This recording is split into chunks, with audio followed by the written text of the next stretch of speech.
Alhamdulillahirabbil alamin. Alladzi arsala rasulahu bil huda wa dinil haqq liyudhhirahu 'alad dini kullih walau karihal musyrikun. Asyhadu an la ilaha illallah wahdahu la syarikalah wa asyhadu anna Muhammadan abduhu wa rasuluh. Ya ayyuhalladzina amanu taqullaha haqqa tuqatih wa la tamutunna illa wa antum muslimun. Ya ayyuhan nasu taqu rabbakumul ladzi khalaqakum min nafsin wahidah wa khalaqa minha zawjaha wa batta minhuma rijalan katsiran wa nisaa'a wattaqullaha alladzi tasaaluna bihi wal arham innallaha kana 'alaikum raqiba. I'lamu anna asdaqal hadits kitabullah wa khairal hadi hadi Muhammadin sallallahu alaihi wasallam wa syarrul umur muhdatsatuha wa kullu muhdatsatin bid'ah wa kullu bid'atin dhalalah wa kullu dhalalatin finnar. Ikhwatul iman rahimani wa rahimakumullah. Kepada bapak-bapak, ibu-ibu, jamaah kaum muslimin dimanapun berada, semoga Allah subhanahu wa ta'ala senantiasa melimpahkan rahmatnya kepada kita semua.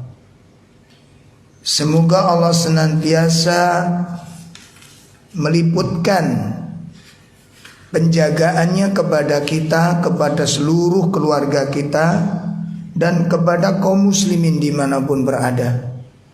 Semoga Allah senantiasa melindungi kita dari segala fitnah, baik itu berkaitan dengan fitnah-fitnah duniawiyah maupun fitnah-fitnah yang berkaitan dengan agama serta keyakinan. Ikhwatul iman rahimani wa rahimakumullah. Bapak-bapak dan ibu-ibu sekalian yang dimuliakan Allah, materi pagi ini menindaklanjuti kajian kita dalam pembahasan tazkiyatun nufus, upaya untuk membersihkan jiwa dari kotoran-kotorannya. Adapun tema atau materi pada pagi ini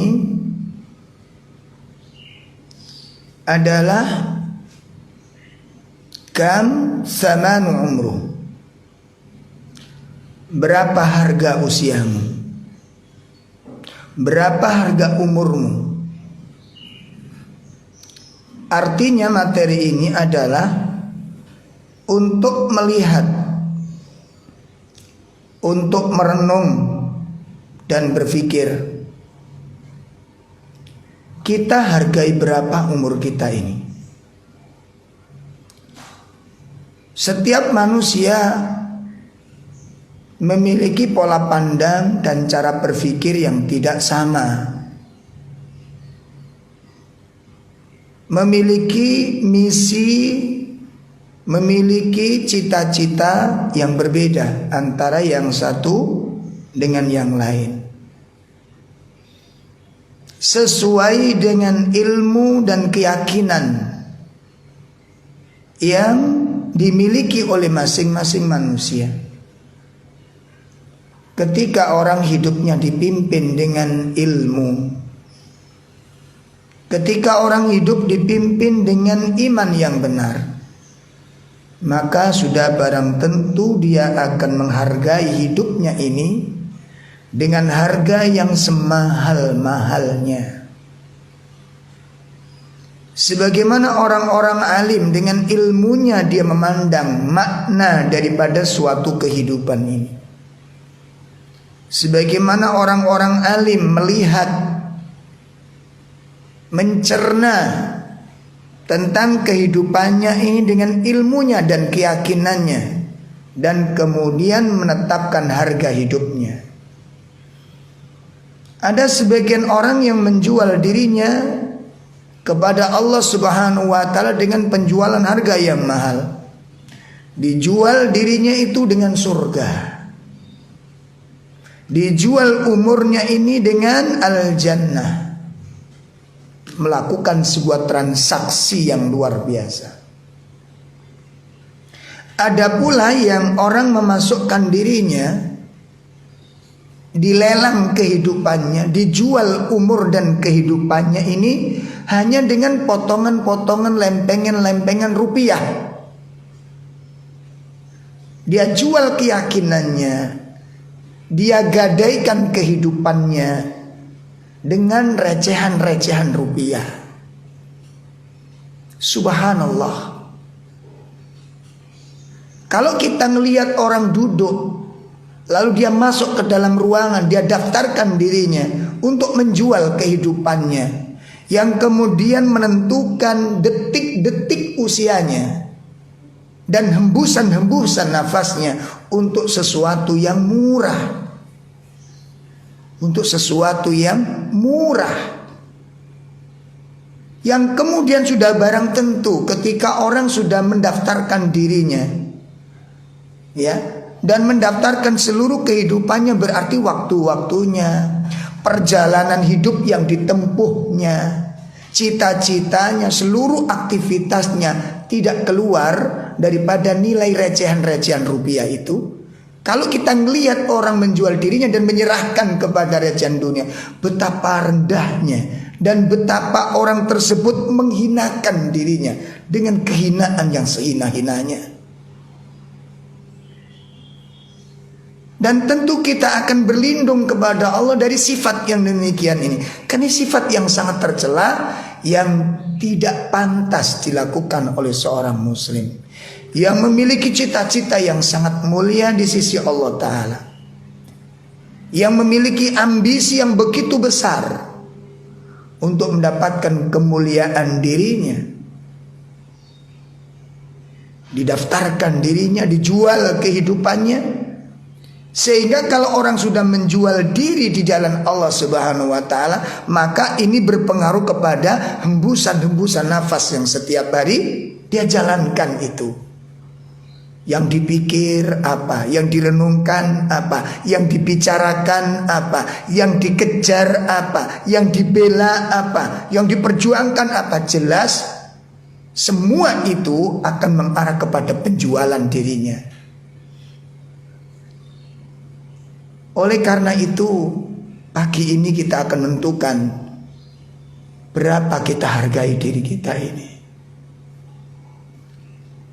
Apakah kita akan menghargai diri kita ini dengan harga yang sangat mahal, yang akan diborong oleh Allah Tabaraka wa Ta'ala yang maha mulia, lalu Allah tempatkan pada kemuliaan?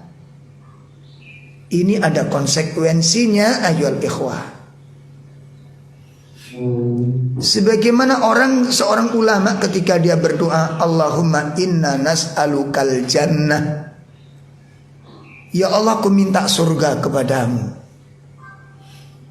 Maka secara otomatis ketika orang itu berdoa dan berambisi untuk minta mendapatkan surga, dan ingin Allah berikan hadiahkan surga kepadanya, maka dia cari kitab-kitab, dia cari informasi, dia cari berita dan kabar. Kira-kira amal apa yang bisa mendapatkan surga? Kira-kira perbuatan apa yang kalau dilakukan dia mendapatkan penghargaan surga? Itu konsekuensi daripada doa. Maka mulialah orang seperti ini. Tapi sebaliknya ketika orang ingin mendapatkan kenikmatan dunia, dia minta kekayaan, dia harapkan menjadi saudagar-saudagar yang sukses, pengusaha-pengusaha yang sukses, yang intinya adalah dunia, harta dan harta, maka seluruh aktivitas hembusan-hembusan nafasnya yang dipikirkan, yang direncanakan, yang dicita-citakan, yang digambarkan, semuanya berorientasi kepada recehan-recehan rupiah tersebut. Allahu Akbar. Mari kita simak pemirsa sekalian yang dimuliakan Allah, supaya nanti kita tidak salah melangkah dan salah menjual diri. Allah Subhanahu wa ta'ala di dalam Al-Quranul Karim menggambarkan kehidupan orang mukmin itu seperti seorang pedagang. Ya, Allah memerintahkan orang-orang mukmin untuk beriman. Allah merintahkan orang-orang mukmin untuk bertakwa, beramal soleh, berinfak dan seterusnya. Itu Allah gambarkan sebagaimana Allah menawarkan sebuah perdagangan dan perniagaan kepada orang mukmin. Artinya apa? Artinya bahwa orang-orang mukmin nanti kalau melakukan amal-amal yang diperintahkan oleh Allah tersebut, itu ada imbalan, ada jual beli, ada transaksi jual beli di sana. Dan itu ditegaskan oleh Allah sebagaimana di dalam surat As-Saff, surat 61 pada ayat yang ke-10 dan ayat yang ke-11. Di ayat yang ke-10 Allah Tabaraka wa Ta'ala menyatakan, A'udzu billahi minasy syaithanir rajim. Ya ayyuhalladzina amanu hal adullukum ala tijarah Hal adullukum ala tijaratin tunjikum min adabin alim tu'minuna billahi wa rasulihi wa tujahiduna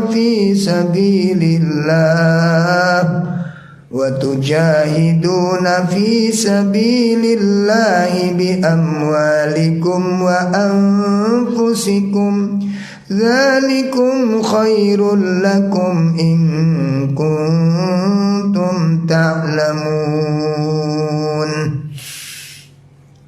Allah Subhanahu wa ta'ala menyatakan, wahai orang-orang yang beriman, hal adullukum, maukah aku tunjukkan kepada kalian, maukah aku beritahukan kepada kalian ala tijaratin, atas suatu perdagangan.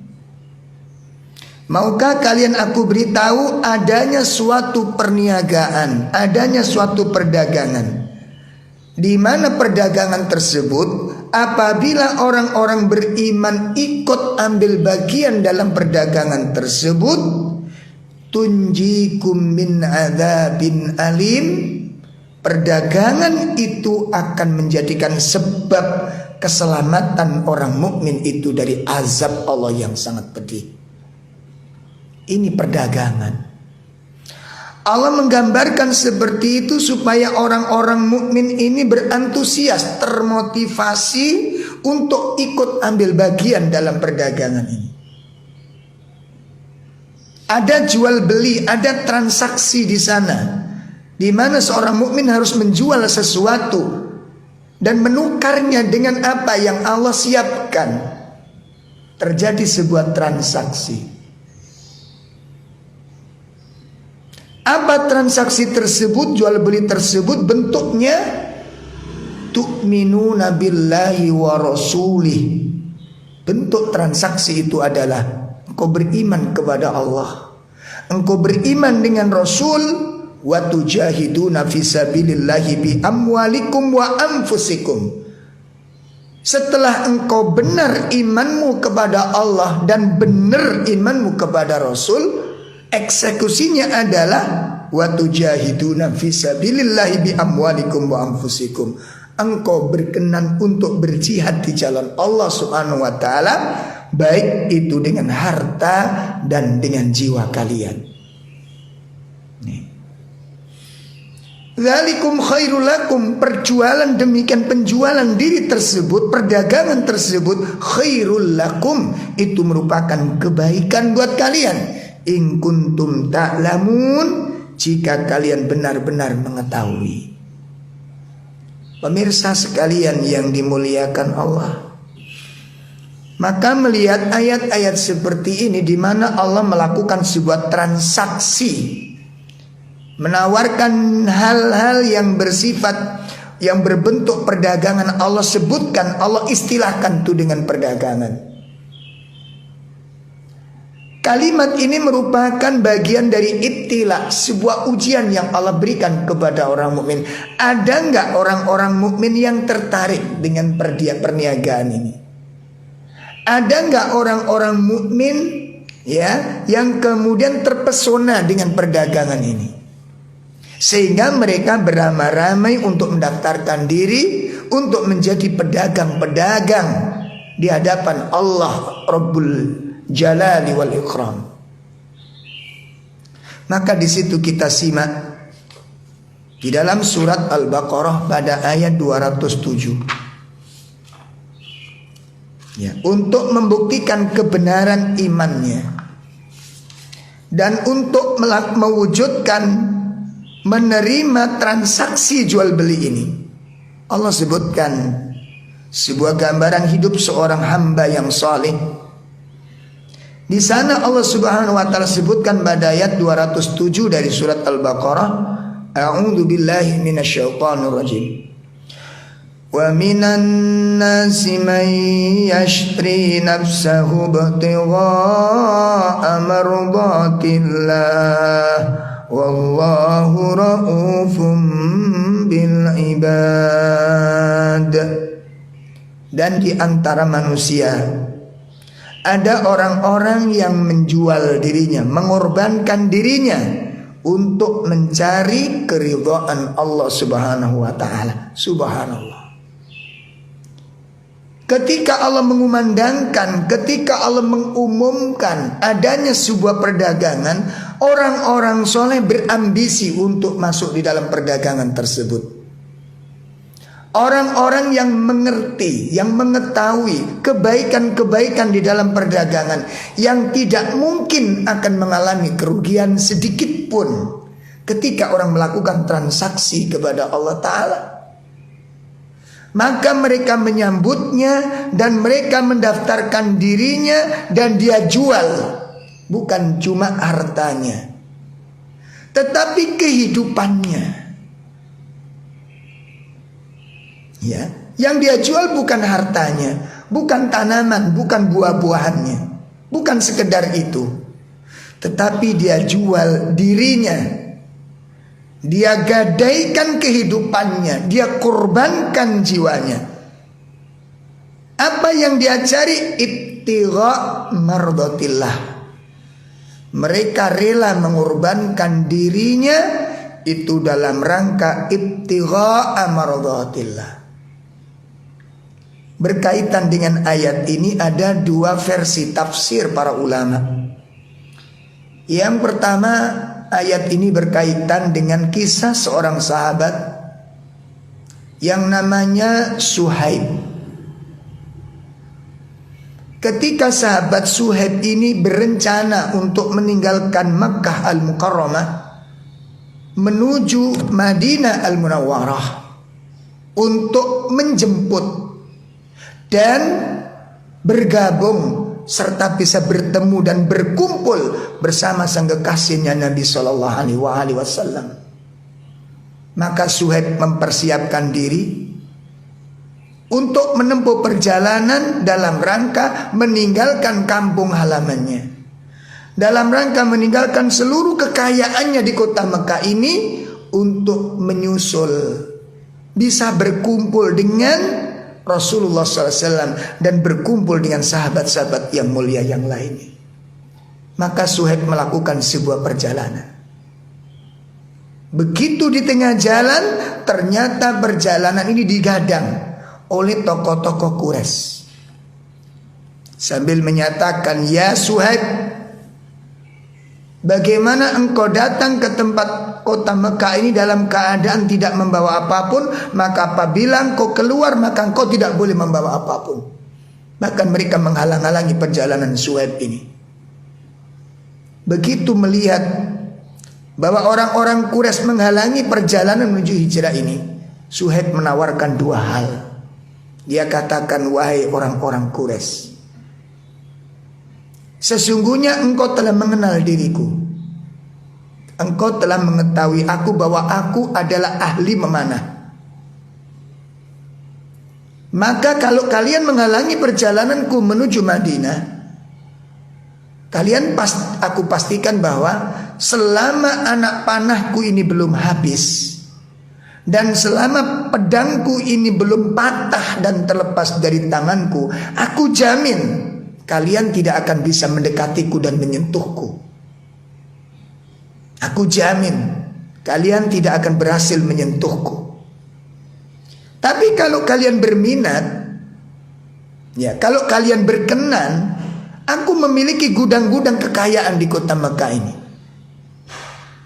Kalau kalian berhasrat, aku tunjukkan gudang-gudangku dan aku serahkan kuncinya semuanya kepada kalian. Dan kalian ambil sesuka kalian semua hartaku ini sebagai hak milik kalian. Dengan catatan, biarkan aku melakukan perjalanan menuju Madinah ini untuk bertemu dengan kekasihku Rasulullah Sallallahu Alaihi Wasallam." Subhanallah. Maka dengan ucapan Suhaib ini, orang-orang Quraisy pun tertarik. Daripada mendapatkan resiko terluka, terbunuh bahkan, maka lebih baik bebaskan Suhaib, meneruskan perjalanannya menuju Madinah, dan kita miliki seluruh harta kekayaannya. Allah turunkan ayat ini sebagai bentuk penghormatan kepada Suhaib, di mana pada hari itu Suhaib telah menjual dirinya dan hartanya. Dia telah melakukan sebuah transaksi yang mengagumkan. Dia telah melakukan sebuah perdagangan kepada Allah Subhanahu wa ta'ala. Dia jual dirinya dan dia jual hartanya di jalan Allah Subhanahu wa ta'ala. Allah katakan, "Wa minan nasi may yashri nafsahu ibtigha'a mardatillah." Nah, setelah Suhaib menyerahkan seperti ini, dijelaskan oleh Allah Tabaraka wa Ta'ala. Imam Ibnu Katsir menghubungkan ayat ini dengan surat At-Taubah pada ayat 111. Di ayat yang 111 pada surat At-Taubah, Allah Tabaraka wa Ta'ala menjelaskan, "A'udzu billahi minasy syaithanir rajim. Innallaha astara minal mu'minina anfusahum wa amwalahum bi anna lahumul jannah yuqatiluna fi sabilillahi fayaqtuluna wa yuqtaluna wa'dan 'alaihi haqqan fit Taurati wal Injili wal Qur'an wa man awfa bi ahdihi minallahi fastabshiru bi bai'ikumul ladzi bay'atum bih wa dzalika huwal fawzul 'adzim.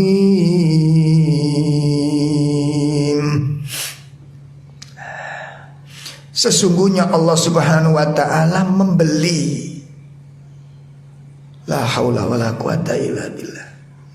Sesungguhnya Allah Subhanahu wa ta'ala membeli orang-orang yang beriman ini. Dibeli oleh Allah. Ayat ini merupakan sebuah jawaban dari Allah Subhanahu wa ta'ala, sebuah respon dari Allah ta'ala dengan sebuah aktivitas yang dilakukan oleh seorang hamba yang soleh, sebuah usaha yang sangat mulia yang dilakukan oleh seorang hamba yang beriman. Suhaib telah menjual dirinya, menjual seluruh kekayaannya di jalan Allah tabaraka wa ta'ala, dan Allah merespon jual beli tersebut. Allah menanggapinya, Allah menyambutnya, dan Allah membeli penjualan tersebut. Allah Subhanahu wa ta'ala sebutkan, sesungguhnya Allah membeli orang-orang yang beriman ini. Apa? Anfusahum, jiwa-jiwa mereka. Wa amwalahum, dan harta-harta mereka. Subhanallah. Allah beli, Allah beli, Allah tuker, Allah balas pengorbanan mereka itu, jiwa dan harta mereka itu, bi anna lahumul jannah, jiwa dan kehidupannya serta harta miliknya ditukar oleh Allah dengan surga. Berarti Suhaib telah menukar kehidupannya dengan surga. Allah beli jiwa Suhaib, Allah ambil hartanya Suhaib, dan ditukar oleh Allah dengan surga. Berarti ini jual beli yang sangat mahal dan termahal. Suhaib telah menukar dirinya dengan surga. Wahai kaum muslimin, bapak ibu sekalian, kita jual berapa harga hidup kita ini? Kita hargai berapa nafas-nafas kita ini? Kita hargai berapa harta yang kita miliki untuk kepuasan sesaat, menghiasi kehidupan kita, dipandang orang, dikagumi orang, ditakjubi orang? Atau sebagaimana yang dilakukan oleh Suhaib, Allah yang membeli, Allah yang memborong. Begitu Suhaib mengikrarkan diri, aku jual diriku dan hartaku, Allah sambut, innallaha astara minal mu'minina anfusahum wa amwalahum jannah. Allah beli itu hartanya Suhaib dengan surga. Sebagaimana seorang wanita sahabiyah, ya, yang dikhidbah seorang kaya dari orang-orang kafir, Abu Talhah, melamar seorang wanita sholihah untuk dijadikan istrinya. Dan Abu Talha ini pengusaha besar, konglomerat yang luar biasa kekayaannya. Ketika melamar Ummu Sulaim, berapa harga pernikahan Ummu Sulaim ini? Minta apa kata Abu Talha? Di rumah ada perhiasan emas, perak, dinar, mana yang kamu pilih? Kami kirimkan beberapa kotak emas kepadanya. Ummu Sulaim menggelengkan kepalanya. Yang aku butuhkan bukan lempengan emas. Kalau engkau ingin meminang aku ingin mahar yang lebih mahal dari ini. Ditawarkan, ditunjukkan seluruh kekayaan Abu Talha. Ummu Sulaim menggelengkan kepala. Itu gak ada artinya bagi saya. Emas berkotak-kotak, ya, bertumpuk-tumpuk dinar yang dimiliki oleh Abu Talha tidak diterima oleh Ummu Sulaim. Ummu Sulaim ingin melakukan transaksi yang sangat mahal. Jiwanya akan diserahkan kepada seorang laki-laki yang akan menjadi pemimpin bagi dirinya di hadapan Rabb-nya. Apakah pemimpin ini nanti bisa menuntun tangannya, menggandeng tangannya menuju sebuah tempat yang sangat mulia, atau justru pemimpin ini akan menyeretnya ke dalam kesiksaan Allah tabaraka wa ta'ala? Itu ditentukan dari awal. Dihargai berapa pernikahannya Ummu Sulaim ini. Dan itu dikenal di kalangan para sahabat. Mahar yang paling mahal yang dilakukan kaum muslimin pada saat itu adalah maharnya Ummu Sulaim. Tidak ada yang lebih mahal. Apa ternyata? 2 kalimat syahadat. Islamnya Abu Talha menjadi maharnya Ummu Sulaim. 2 kalimat syahadat. Apa kata Ummu Sulaim? Ya Abu Talha, jika engkau memang berkeinginan kuat untuk mempersunting diriku, siapkan 2 mahar ini. Apa kata Abu Talha? Apa yang kau inginkan dariku? Aku menginginkan maharmu kepadaku adalah 2 kalimat syahadat. Tinggalkan agama nenek moyangmu dan masuklah kepada agama Muhammad.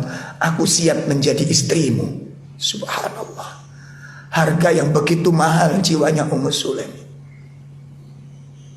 Para sahabat menyatakan tidak ada mahar termahal, tidak ada mahar yang paling mahal dibandingkan mahar yang diajukan oleh Ummu Sulaim. Dia jual dirinya, dia hargai pernikahannya bil jannah. Kita hargai berapa hidup ini, Ibu? Apakah kita mendaftarkan diri kita bangga dengan recehan-recehan rupiah itu? Kepingan-kepingan lembaran-lembaran kertas berupa uang yang begitu cepat berhamburan.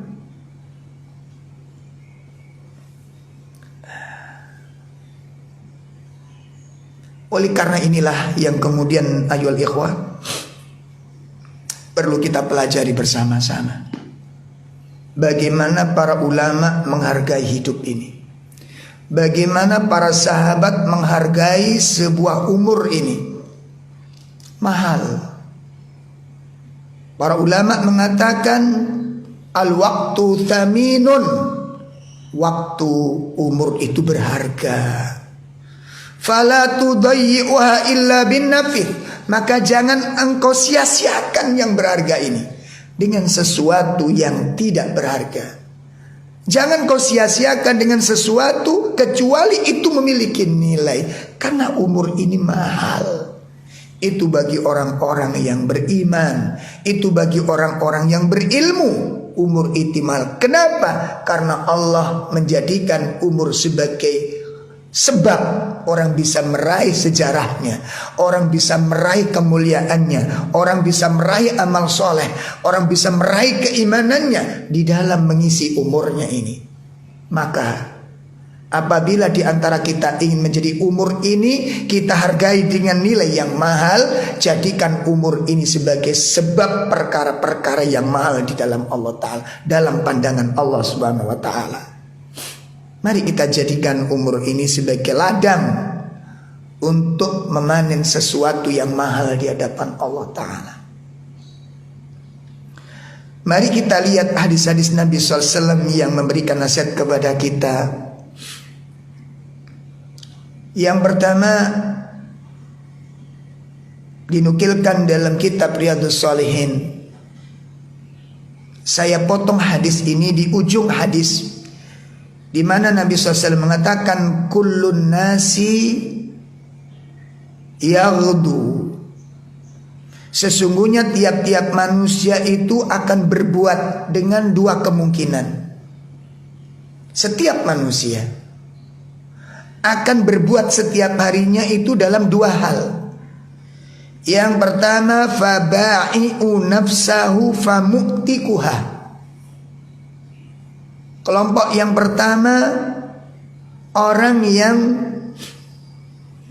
menjual dirinya wa mu'tikuha, dan kemudian membeli dirinya dan membebaskannya.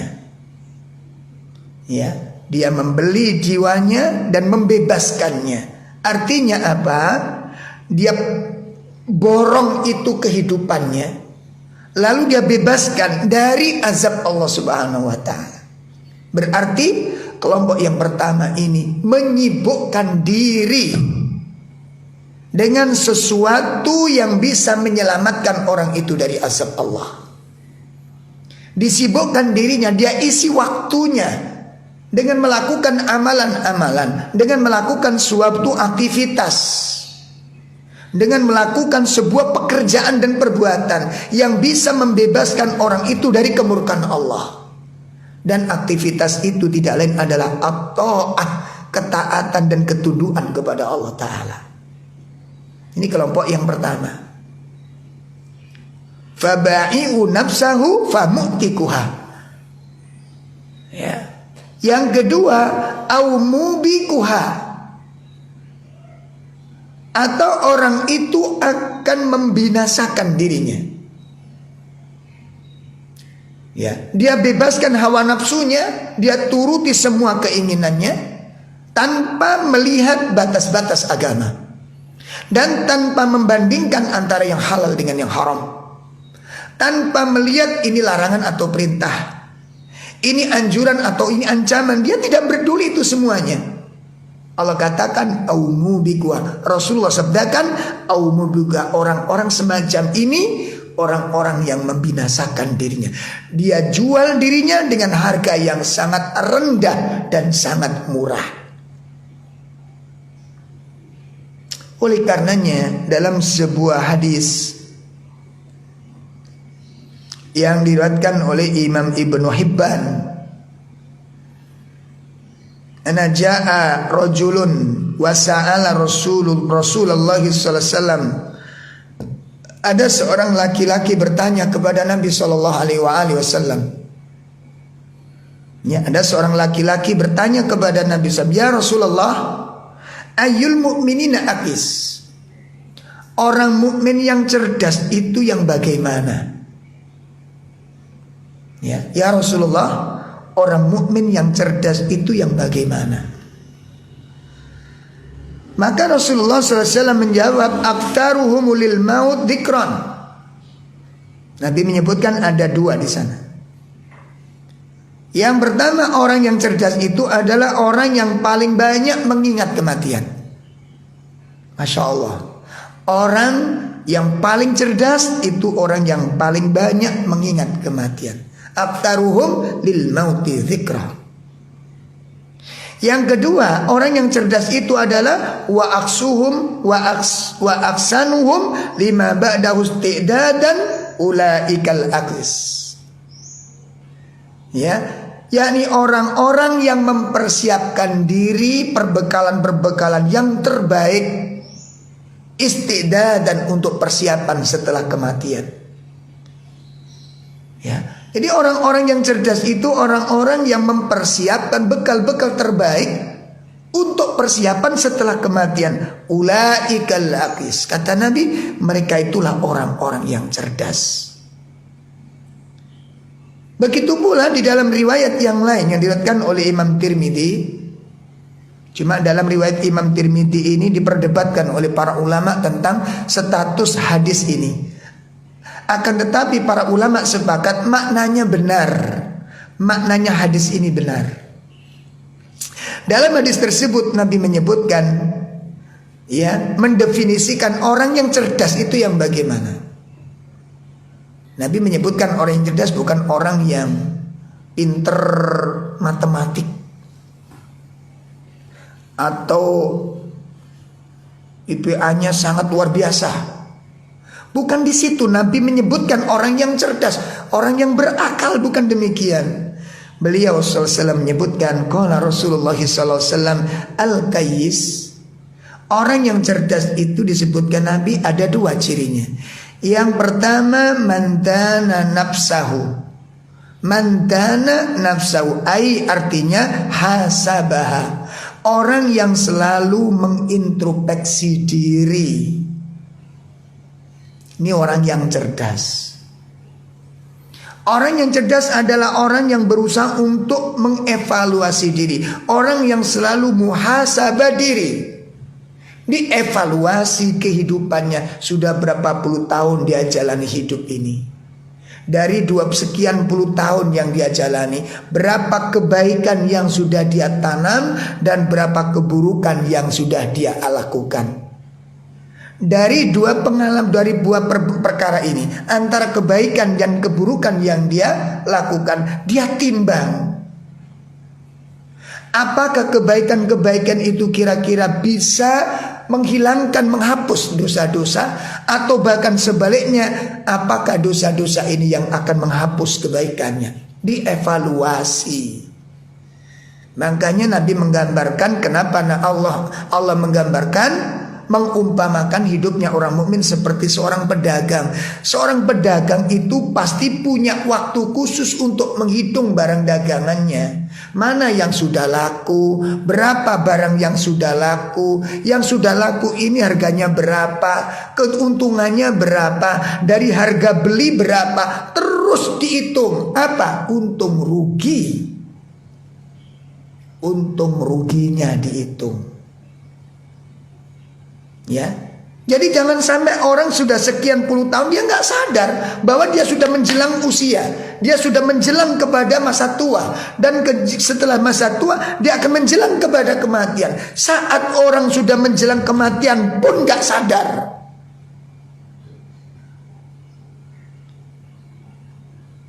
Lalu bagaimana ketika panggilan itu tiba-tiba datang kepada kita? Apa yang kita bawa? Sementara kita setiap ditanya tentang kematian selalu bilang, saya belum siap, saya belum siap, saya belum siap. Kita tahu pasti belum siap itu kenapa? Karena kita memang tidak pernah menyiapkan bekal itu. Makanya tidak pernah siap menjemput kematian. Ini persoalannya, ayo ikhwah. Nah, ini orang yang cerdas, ya, orang yang selalu mengevaluasi diri, kebaikan kekurangannya ditimbang betul, dan untuk bisa menilai diri, oh ternyata kebaikanku dan keburukanku gak seimbang, keburukanku lebih mendominasi, kejahatanku lebih banyak, kelalaianku coba diukur. Jangan sampai kita menjadi orang sudah sekian puluh tahun gak ngerti tentang rapot kehidupannya. Ini fatal ayo ikhwah. Lalu untuk apa kita tiap masa kita gak mikir sama sekali? Kita ini manusia loh. Ada catatan kalau kita berbuat itu. Nah kalau kita gak memikirkan, gak pernah merenungkan, gak pernah evaluasi, lalu tidak berupaya, kalau memang kita gak pernah mengevaluasi, sudah bisa dipastikan kita pun gak punya rencana untuk memperbaiki diri. Demi Allah kita nggak akan punya rencana untuk memperbaiki diri. Kenapa? Kita nggak tahu apa yang perlu diperbaiki dalam diri kita ini. Nanti pada saat kita kembali kepada Allah, karena kita sudah tenggelam dengan gemerlapnya dunia ini, dengan keindahan-keindahan dunia, dengan hiruk pikuknya dunia, terjebak kita dalam permainan dunia ini, lahwun walaib, sehingga kita lupa tujuan hidup. Karena lupa tujuan hidup, kita pun lupa dengan kematian. Karena lupa dengan kematian, maka kita pun lupa tidak mempersiapkan bekal kematian. Padahal kematian bukan akhir segala-galanya. Kematian bukan akhir segala-galanya. Kita lupa itu semuanya. Sehingga kita tidak sadar ilmu kita kayak apa, iman kita kayak apa. Kita pun sampai hari ini gak ngerti sama sekali itu semua. Lalu apa yang kita ucapkan di hadapan Allah ketika Allah menanyakan sesuatu kepada kita, ayyuhal ikhwah? Apa yang kita ucapkan? Ini yang pertama, orang yang cerdas mandana nafsahu. Yang kedua, wa amila lima ba'dal maut. Orang yang cerdas itu adalah orang yang mengamalkan amalan sebagai pembekalan setelah kematian. Mengamalkan amalan persiapan untuk bekal kematian. Setelah kematian kita butuh bekal. Perjalanan setelah kematian itu sangat jauh sekali, tidak terbatas jauhnya. Berapa bekal yang sudah kita siapkan, itu tergantung dari transaksi hari ini.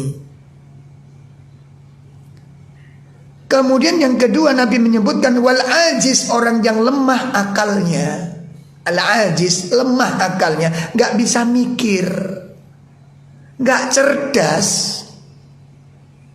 Apa ciri-cirinya orang yang tidak cerdas? Ada dua. Yang pertama, man adba'a nafsahu hawaha. Orang yang selalu mengikuti hawa nafsunya. Ya Allah. Orang yang selalu mengikuti keinginan-keinginan, dorongan-dorongan hawa nafsunya. Yang kedua, ciri orang yang tidak cerdas itu adalah watamanna 'alallahil amani. Orang itu berangan-angan atas Allah, angan-angan kosong kepada Allah. Apa yang dimaksud angan-angan kosong ini? Yang dimaksud angan-angan kosong itu adalah orang yang mengangankan menjadi diri orang yang baik, merasa jadi orang mulia, rumangsa dadi wong sing mulya, ning gak nglakoni kemuliaan itu. Dia mendastis dirinya, kami pengikut kebenaran, tapi dia tidak mengerti apa itu kebenaran. Dan dia tidak pernah belajar apa itu kebenaran.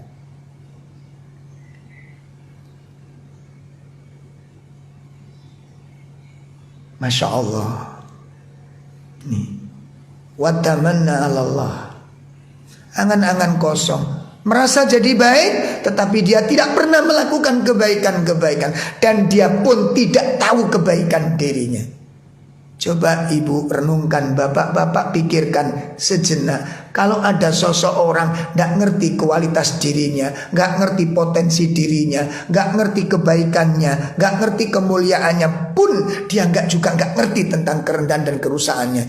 Kira-kira apa yang kita katakan kepada orang semacam ini? Apa yang akan kita ucapkan kepada orang semacam ini? Lalu di mana letak perbedaan kita punya akal? Apa fungsinya akal? Apa fungsinya kita punya pikiran? Apa fungsinya kita punya hati? Kalau kemudian gaya hidup kita nggak pernah mikirin itu semuanya, ini bermanfaat nggak yang saya lakukan ini? Ini Allah cintai nggak? Kita pun nggak pernah bertanya tentang itu. Terus di mana fungsinya akal itu di mana? Apa fungsinya kita punya agama? Kalau ternyata agama tidak kita lewati jalannya dan kita tidak taati aturannya, apa fungsinya kita menyatakan kita punya agama? Mal faidah, itu semuanya tidak ada faidah. Dan ini semuanya itu karena kita sudah tenggelam dalam lautan gemerlapnya dunia ini. Mari kita ingat sebuah nasihat yang sangat menakjubkan. Ya. Sebuah nasihat yang sangat menakjubkan dari seorang ulama besar, Imam Yahya bin Mu'ad Ar-Razi menukilkan, ya, wa ma ahsan, dan alangkah indahnya, sangat baik perkataan Imam Yahya bin Mu'ad Ar-Razi. Apa kata beliau? Ad-dunya khamru syaitan. Dunia itu merupakan khomernya syaitan. Ya Allah, dunia merupakan khomernya syaitan. Man saqira minha, barang siapa yang teler, barang siapa yang mabuk karena dunia ini, lam yufik, maka dia tidak akan siuman, dia tidak akan pernah sadar, illa fi ashkaril maut, kecuali ketika sudah berada di baraknya orang-orang yang sudah mati. Jadi kesadarannya orang-orang yang tenggelam dalam mabuk dunia, semuanya dihargai dengan dunia, seakan-akan itu mulia, rendah. Engkau tukar hidupmu itu dengan recehan rupiah. Rendah kita, hina kita. Lalu kita tenggelam dengan rupiah, recehan rupiah itu. Kita tukar kehidupan kita dengan itu semua. Maka beliau mengatakan, barang siapa yang mabuk karena dunia ini, dia tidak akan pernah sadar, kecuali ketika sudah berada di baraknya orang-orang yang sudah mati. Nadiman, dalam keadaan menyesal, ma'al khasirin, bersama orang-orang yang rugi. Begitu dia bangun dari kematian, baru dia tersadarkan. Allah tabaraka ta'ala mengatakan, alhaakumut takatsur hatta zurtumul maqabir. Kesadarannya orang mabuk kepada dunia ini, sadarnya itu setelah kematian. Nadiman, dengan penuh penyesalan. Apa penyesalannya? Apa penyesalannya? Mari kita lihat jeritan-jeritan hari ini orang-orang yang dibangkitkan Allah dari kematiannya. Ya. Setelah dia mengalami kematian, dihidupkan di alam kuburnya. Mereka menangis, mereka menjerit, mereka menghibah setiap saat nadiman dalam penuh penyesalan. Dan mata mereka tidak pernah kering dari air mata penyesalan itu. Kenapa? Waktu sudah habis. Penebusan kesalahan sudah tidak ada. Waktu sudah habis. Hal ini disebutkan oleh Allah Tabaraka wa Ta'ala. Penyesalan orang-orang semacam ini. Yang pertama bisa kita lihat jeritan dan penderitaan orang-orang kafir yang menyesal ketika Allah wafatkan mereka dalam keadaan zalim. Dosa belum terampuni, kewajiban dia tidak laksanakan, amanah belum ditunaikan, janji belum dipenuhi, umur-umurnya digunakan dengan sesuatu yang tidak bermanfaat. Waktu-waktunya habis. Malam habis, siang habis dengan sesuatu yang tidak jelas manfaatnya. Mari kita simak di dalam surat 23 ayat 99 sampai pada ayat 100. Allah Tabaraka wa Ta'ala menyatakan, A'udzubillahi minasyaitonir rajim.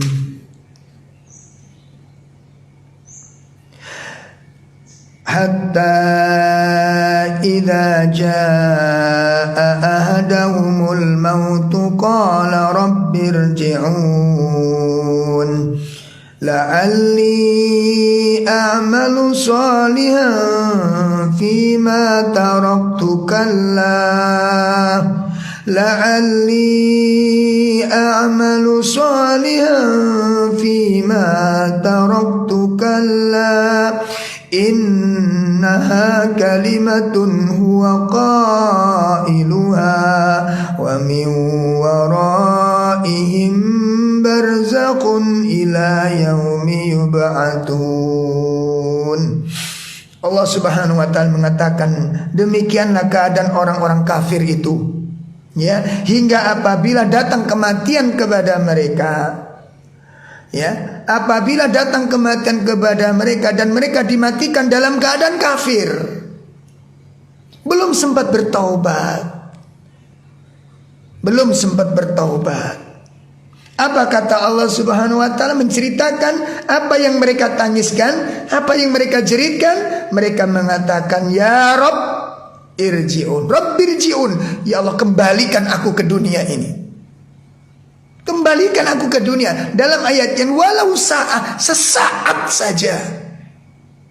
Sesaat artinya apa ini ikhwah? Waktu itu mahal.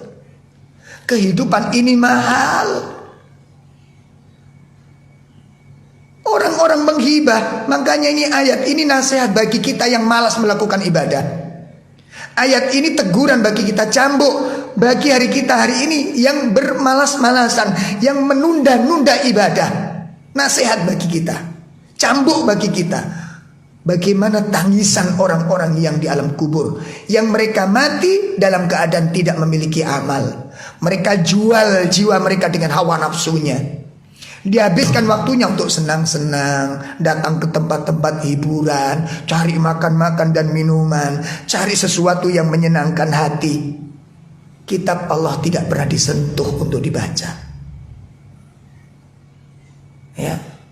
Belum kita nyentuh apa itu kitab Bukhari, apa itu kitab Muslim, apa itu kitab Riyadhus Shalihin, nggak pernah kita sentuh. Padahal di waktu yang lain, di waktu yang bersamaan, orang bisa menambah hafalan, orang bisa menambah bacaan Quran, orang menambah ilmu, orang terus menambah wawasan. Di waktu yang sama kita nggak nambah-nambah apapun. Nadiman, ketika dia sadar terbangun di tempat yang terpencil sendirian, dia baru terbangun. Nadiman, dalam keadaan menderita, dalam keadaan menyesal. Penyesalannya dia ungkapkan, Rabbirji'un, ya Allah kembalikan aku kehidupan dunia ini.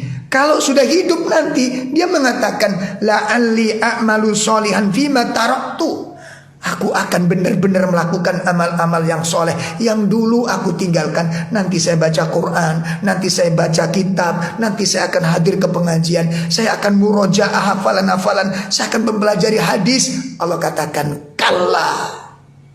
Ini yang kemudian menjadikan kenapa mata orang-orang kafir tidak pernah sepi dari air mata setiap hari, sampai mata mereka terluka karena setiap saat menangis dengan penuh penyesalan. Apa yang paling disesali? Kesempatan untuk mengulangi itu tidak ada. Apa yang akan kita rasakan, ayo ikhwah, kalau seandainya Allah takdirkan demikian? Waktu habis untuk sesuatu yang gak jelas, umur habis dengan sesuatu yang sia-sia, lalu Allah wafatkan kita dalam keadaan penuh kekurangan ini. Ilmu gak megang, agama gak faham, Quran gak ngerti, sunnah kita tidak kenal sama sekali, lalu kemudian dimatikan dalam keadaan seperti itu. Lalu kita merengek kepada Allah, ya Allah, kembalikan aku ke dunia ini, aku akan tebus kesalahanku, aku akan amalkan amalan-amalan yang dulu aku tinggalkan. Setelah kita merengek, menghibah, menangis, merintih, menyesal, Allah jawab, kala, sekali-kali tidak. Apa yang kita rasakan kira-kira? Peluang sudah habis. Allah katakan dengan kalimat yang sangat keras, innaha kalimatun huwa qailuha. Itu ucapan yang kamu ucapkan, omong kosong, kata Allah. Apa enggak semakin menderita, ya Allah? Ternyata yang digambarkan Allah itu benar. Apa itu? Kehidupan setelah kematian. Baru dia mengatakan benar apa yang kau ucapkan. Kemudian lebih tajam lagi disebutkan Allah di dalam surat 35, yakni surat Fatir, pada ayat yang ke-37. Kita mulai dari ayat 36. A'udzu billahi minasy syaithanir rajim. Walladzina kafaru lahum naru jahannam la yuqda alaihim fayamutu wa la yukhaffafu anhum min adabiha kadzalika najzi kulla kafur wa hum yastarikhuna fiha rabbana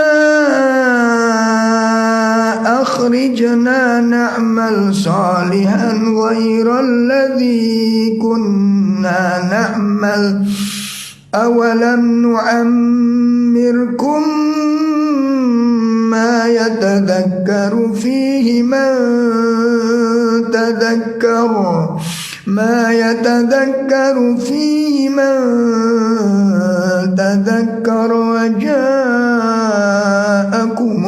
nadhir fadhuku fama lidh-dhalimina min nasir. Dan orang-orang yang kafir, bagi mereka neraka jahanam. Mereka tidak dibinasakan hingga mereka mati, dan tidak diringankan dari mereka azabnya. Demikianlah kami membalas setiap orang yang sangat kafir. Dan orang-orang kafir ini berteriak-teriak di dalam neraka itu, seraya mengatakan, wahai Rabb kami, keluarkanlah kami dari neraka ini. Niscaya kami akan mengerjakan kebajikan yang berlainan dengan yang telah kami kerjakan dahulu. Maka dikatakan kepada mereka, awalam nu'ammirkum ma yatadzakkaru fih. Bukankah kami telah memanjangkan umurmu untuk dapat berpikir bagi orang yang berpikir? Padahal telah datang kepadamu seorang pemberi peringatan. Maka rasakanlah azab kami. Dan bagi orang-orang zalim tidak ada seorang penolong pun. Ayat ini, ayolah ikhwah, adalah bentuk kemurkaan Allah. Balasan yang setimpal dengan orang-orang yang menghargai dirinya dengan hawa nafsunya, menjual diri dengan harga yang murah,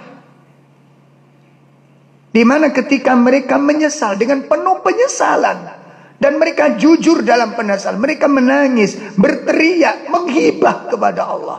Apa tujuannya? Beri kesempatan kepada kami, wahai Allah.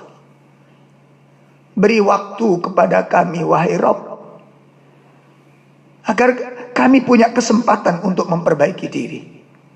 Kesempatan untuk belajar ilmu, kesempatan untuk mempelajari sunnah-sunnah nabimu, kesempatan untuk mendalami kitabmu, kesempatan untuk berjalan di jalanmu, kesempatan untuk mengikuti syariatmu dan tunduk dengan aturanmu. Beri kesempatan kepada kami ya Rabb. Beri kehidupan, kembalikan kami ke dunia. Allah subhanahu wa ta'ala jelaskan di sana, bukankah telah kami beri kesempatan itu kamu? Kami panjangkan umurmu. Kesalahan-kesalahan awal kami tutupi, kami panjangkan, tidak segera kami matikan. Itu kesempatanmu. Berpuluh-puluh tahun kami hidupkan. Kami panjangkan usiamu. Kami tambahkan kesempatanmu. Tapi tidak pernah kau gunakan. Lalu sekarang begitu waktu sudah habis, yang sudah dijanjikan telah datang, kematian telah tiba, lalu kamu masih merengek. Lalu kesempatan yang selama ini kamu gunakan untuk apa? Dan kamu berpikir apa? Ayolah ikhwah, umur ini sangat mahal. Mahalnya umur ketika umur itu diambil oleh Allah. Hidup ini berharga. Berharganya hidup kapan? Kita tahu hidup ini berharga setelah tubuh kita diselimuti dengan 3 lembar kain kafan, dibungkus dengan 3 ikatan atau 5 ikatan. Jasad yang sudah tidak bernyawa terbungkus dengan lembaran-lembaran tipis kain putih yang mendampingi kita, yang membungkus tubuh kita untuk dimasukkan ke dalam liang lahat. Sesaat setelah pemakaman kita dihidupkan, baru kita akan sadar pada saat itu mahalnya kehidupan ini, berharganya suatu kehidupan. Ketika ruh sudah dipisahkan oleh Allah dengan jasad kita, kita akan sadar begitu mahal kehidupan ini setelah kita hidup sendirian di satu tempat yang tidak bisa dikunjungi oleh siapapun. Tempat itu disebut alam barzah. Dikatakan barzah karena sudah ada pembatas antara kita dengan seluruh manusia yang pernah berhubungan dengan kita. Kita tidak lagi bisa berhubungan dengan anak-anak kita. Kita tidak lagi bisa bercengkrama dengan pasangan kita. Kita tidak lagi bisa berkomunikasi dengan orang-orang yang kita cintai. Apa itu sahabat atau kerabat? Terputus, terbatasi oleh barzah. Dan kita sendirian menanggung seluruh persoalan-persoalan yang harus kita tunaikan hari itu. Harus diselesaikan di tempat itu. Itulah saat-saat orang menyadari betapa mahalnya sebuah kehidupan. Betapa berharganya sebuah kehidupan ini. Umur 40 tahun sudah kita jalani, 50 tahun sudah kita lewati, 60 tahun sudah kita habiskan. Itu kesempatan-kesempatan yang Allah berikan kepada kita. Nasihat berupa kalimat sudah kita dengarkan, tapi diabaikan. Nasihat berupa peristiwa, rambut yang sudah beruban, tubuh yang sudah melemah, mata yang sudah mulai kabur, telinga yang sudah mulai mendengar mengalami kesulitan. Ini nasihat dari Allah, tapi itu tidak merubah kekerasan hati kita. Lalu kemudian ketika dipisahkan, lalu kita masih minta dipanjangkan. Minta umur berapa lagi kita untuk sadar? Waktu sudah habis pemirsa. Jadi inilah kerugian orang-orang yang menghargai dirinya dengan lempengan-lempengan rupiah tadi itu. Tidak lagi dia lihat keindahan-keindahan yang selama ini dinikmati. Selama 40, selama 50, selama 60 tahun. Hilang, tidak ada artinya. Dan tidak tersisa sama sekali. Dan bahkan itu menjadi sarana siksaan bagi diri kita. Maka saya berharap di tempat ini, melalui majelis ini kita berharap, mudah-mudahan Allah memberikan kesempatan kepada kita dan memberikan kekuatan lahir batin kepada kita, agar Allah memberikan kesempatan kepada kita, kesempatan untuk bertaubat, kesempatan untuk memperbaiki diri, kesempatan untuk mempersiapkan bekal-bekal yang dibutuhkan dalam perjalanan yang panjang ini. Dan semoga Allah membuka dan melembutkan hati kita untuk bisa menerima setiap nasihat, memfungsikan pikiran kita untuk menjadi orang-orang yang berpikir. Karena gak setiap orang mau berpikir walaupun dia punya pikiran. Dan yang paling mendasar, kita berharap semoga jika suatu saat Allah harus mencabut nyawa kita ini, mudah-mudahan Allah mencabut di saat dosa-dosa sudah terampuni. Mudah-mudahan pada saat Allah mencabut nyawa kita, janji sudah kita tunaikan, kewajiban sudah kita laksanakan. Semoga Allah saat mencabut nyawa kita, semoga Allah mencabut nyawa kita di saat kita sedang beribadah kepada Allah, di saat kita sedang berzikir, di saat kita sedang tilawatil Quran, atau ketika kita dalam majelis taklim. Dan semoga Allah menjauhkan kita dari kematian yang dialami orang-orang yang zalim. Tergantung dari mana kebiasaan kita menghargai umur kita ini, ayo ikhwan.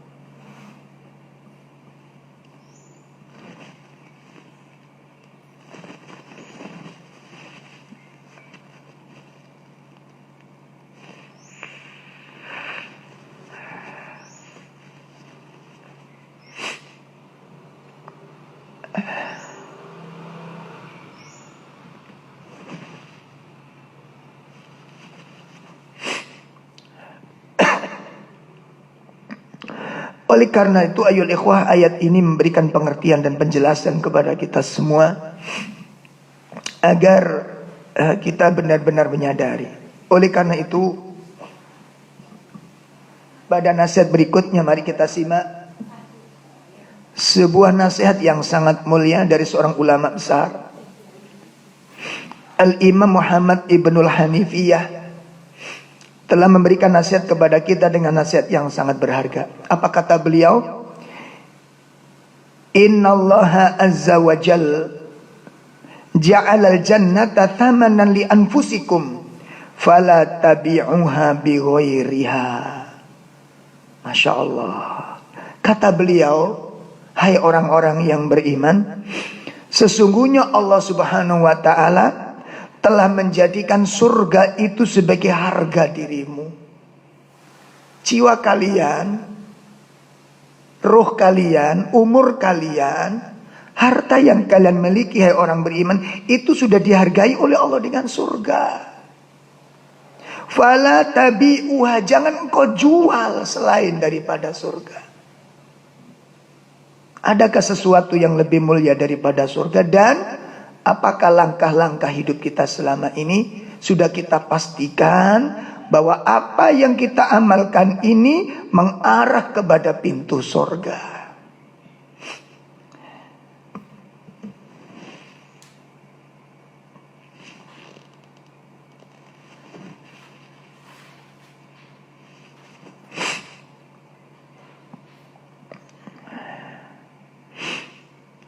Saya teringat dalam kisah yang terakhir ini akan saya sampaikan sebuah kisah yang sangat menarik dari seorang ulama yang hari ini masih hidup, Syekh Abdul Razak hafizahullah ta'ala. Semoga Allah merahmati beliau, menjaga beliau, dan memuliakan beliau, menjadikan keberkahan ilmunya kepada seluruh kaum muslimin. Ketika di dalam salah satu majelis beliau, Syekh Abdul Razak bercerita, ketika beliau masih muda, duduk di majelisnya Syekh Al-Utsaimin rahimahullah ta'ala. Duduk di majelisnya Syekh Al-Utsaimin rahimahullah ta'ala. Nah, ketika setelah pengajian selesai, Tiba-tiba terdengar suara adzan. Tiba-tiba terdengar suara adzan. Di kumandangan adzan di masjid tempat di mana beliau sedang mengajar itu. Maka spontanitas Syekh Utsaimin menghentikan taklimnya. Syekh Abdul Razak yang pada saat itu masih muda, semangat kemudaannya ini muncul. Waktu berhenti semuanya, nggak ada aktivitas pengajar, nggak ada berhenti. Orang mendengarkan adzan. Syekh Abdul Razak berbisik dalam hatinya, saatnya untuk bertanya kepada Syekh. Saatnya bertanya kepada Syekh. Akhirnya beliau berdiri dan kemudian mendatangi Syekh Utsaimin di dalam tempatnya. Dia ucapkan salam. Assalamualaikum warahmatullahi wabarakatuh. Ya Syekh. Assalamualaikum warahmatullahi wabarakatuh. Ya Syekh. Dia jawab waalaikumsalam warahmatullahi wabarakatuh. Ya Syekh, saya ingin bertanya. Apa kata Syekh Utsaimin? Ketika Syekh Abdul Razak ingin mengajukan satu pertanyaan masalah agama, diingatkan oleh Syekh Al-Utsaimin. Apa kata beliau? Ismal munadi. Dengarkan suara adzan ini. Dengarkan suara adzan ini. Tapi gejolak yang namanya anak muda yang sudah identik dengan tergesa-gesa, pertimbangannya kurang. Ini kesempatan, gak ada orang mendekat karena ini bebas orang bertanya nanti. Dia berpandangan demikian. Maka diajukan lagi pertanyaan. Saya ingin bertanya. Isma, dengarkan adzan. Isma, dengarkan adzan. Subhanallah. Coba, pernahkah kita menghargai waktu ini? Bagaimana ketika kita mendengarkan adzan? Apa yang kita lakukan? Kita lihat ayol ikhwah bahkan di masjid-masjid kaum muslimin, ketika mereka duduk mendengarkan adzan, dia buka itu HP-nya. Coba bandingkan dengan Syekh Abdul Razak. Dia datang kepada Syekh Utsaimin ingin menanyakan agama. Menanyakan agama disuruh berhenti, kata Syekh Utsaimin. Dengarkan adzan. Bahkan di situ akhirnya mendapatkan sebuah kaidah yang besar. Yang sangat menakjubkan. Apa itu? Menghargai waktu. Dan ini ada dalam sunnah Nabi. Ketika kau dengar adzan, maka dengarkan. Lalu tirukan sebagaimana yang dia ucapkan. Ini sunnah Nabi.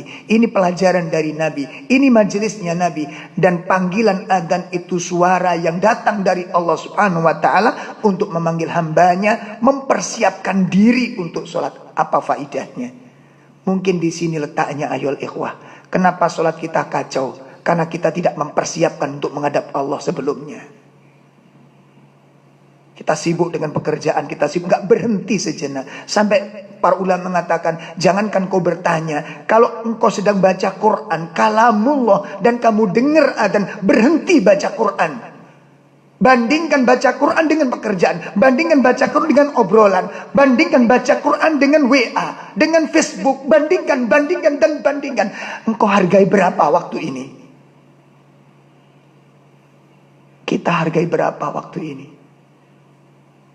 Makanya ini yang menjadikan rahasia. Kenapa hati kita waktu sholat gak tenang? Karena sebelumnya memang tidak tenang. Makanya dianjurkan oleh Nabi, kenapa kalau dengar adzan, dengerin adzan.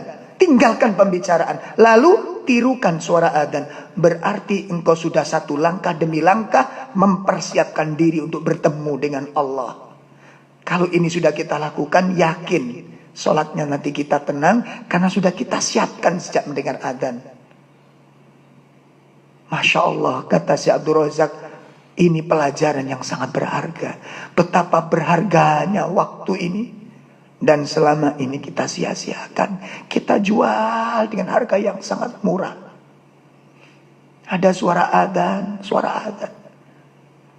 Kita tanamkan di rumah-rumah kita ketika anak berteriak, ayo nak ada adzan. Dengarkan, ini sunnah Nabi, kita hidupkan di rumah. Ini pahala, ini panggilan dari Allah. Kalau Allah yang manggil saja kita nggak menghargai, lalu bagaimana kita ingin dihargai oleh Allah Azza wa Jalla? Itu peristiwa yang pertama. Peristiwa yang kedua, ketika awal beliau Syekh Abdul Razak, beliau mengatakan ini pertemuan saya pertama kali dengan Syekh Utsaimin. Atau mungkin yang kedua, yakni ketika beliau sholat di masjid beliau. Syekh Abdul Razak sholat di masjidnya Syekh Utsaimin. Nah, karena beliau itu memang orang cerdas dan pemberani. Tapi tetap yang namanya anak muda itu pertimbangannya kurang. Begitu selesai sholat, kemudian mengucapkan salam, duduk tenang. Nah, kesempatan ini kata Syekh Abdul Razak, saya akan memanfaatkan untuk dapat ilmu. Dia dekati Syekh Utsaimin ketika ketika beliau Syekh Utsaimin sedang berzikir, membaca tasbih, membaca tahmid. Syekh Abdul Razak bertanya, mendekat kepada beliaunya. Apa yang katakan, ya Syekh, saya ingin bertanya tentang sesuatu. Apa kata Syekh Utsaimin? Sabih, bertasbih kepada Allah. Ini waktunya membaca tasbih. Artinya apa di sini? Syekh Utsaimin tidak mau diganggu dengan tasbihnya. Bagaimana dengan kita, ya ikhwan?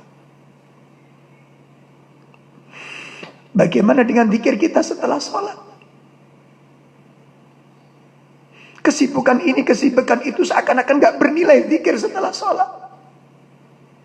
Kita nilai berapa, kita hargai berapa tasbih kita. Padahal Rasulullah SAW telah menyebutkan, barang siapa yang setelah sholat kemudian dia salam, kemudian dia membaca istighfar, setelah itu dia membaca tasbih 33 kali, membaca tahmid 33 kali dengan sempurna, membaca takbir 33 kali, lalu dia tutup dengan tahlil, maka seluruh dosa walaupun sepenuh bui yang ada di lautan, Allah siapkan ampunan sejumlah dosa. Tidakkah kita ingin dan kita sia-siakan? Kita hargai berapa, ya ikhwah?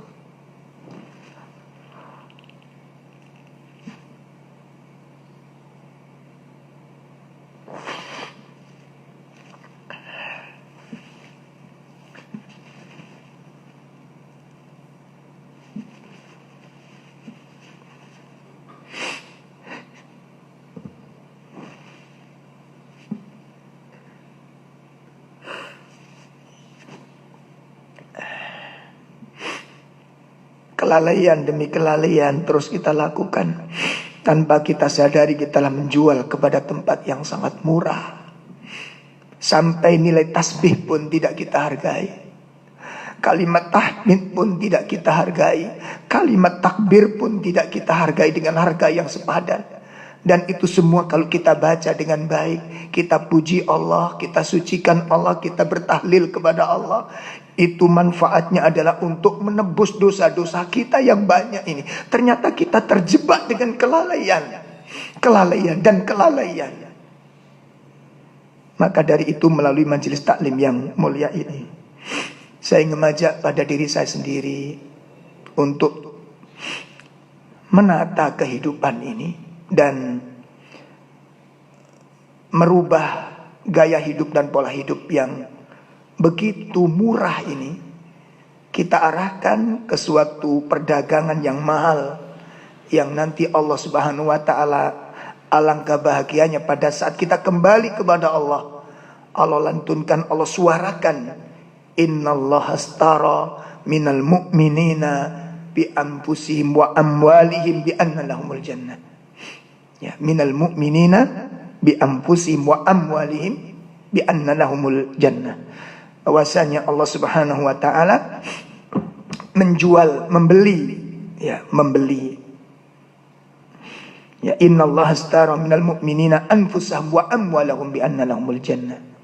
Allah membeli jiwanya, hartanya orang-orang mukmin dengan surga. Mudah-mudahan apa yang bisa saya sampaikan dalam kajian pada pagi ini menjadi nasihat bagi kita semua, sehingga seberapa jauh kita menghargai umur kita ini tergantung ilmu, kecerdasan, dan kedewasaan kita untuk melihat sesuatu. Sudahkah kita tahu tentang sesuatu yang murah dan sesuatu yang mahal? Itu tergantung ilmu kita dan kejahilan kita yang akan menentukan nantinya. Semoga Allah memaafkan kesalahan-kesalahan kita, menutupi aib-aib kita, dan semoga Allah menerima semua amal-amal kita, dan semoga Allah menjadikan kita termasuk orang-orang yang soleh dan istiqomah di atas kesolian itu sampai kita bertemu dengan Allah. Kurang lebih mohon maaf. Sallallahu ala nabiyyina Muhammad. Subhanakallahumma wa bihamdik, asyhadu an la ilaha illa anta, astaghfiruka wa atubu ilaik. Assalamualaikum warahmatullahi wabarakatuh.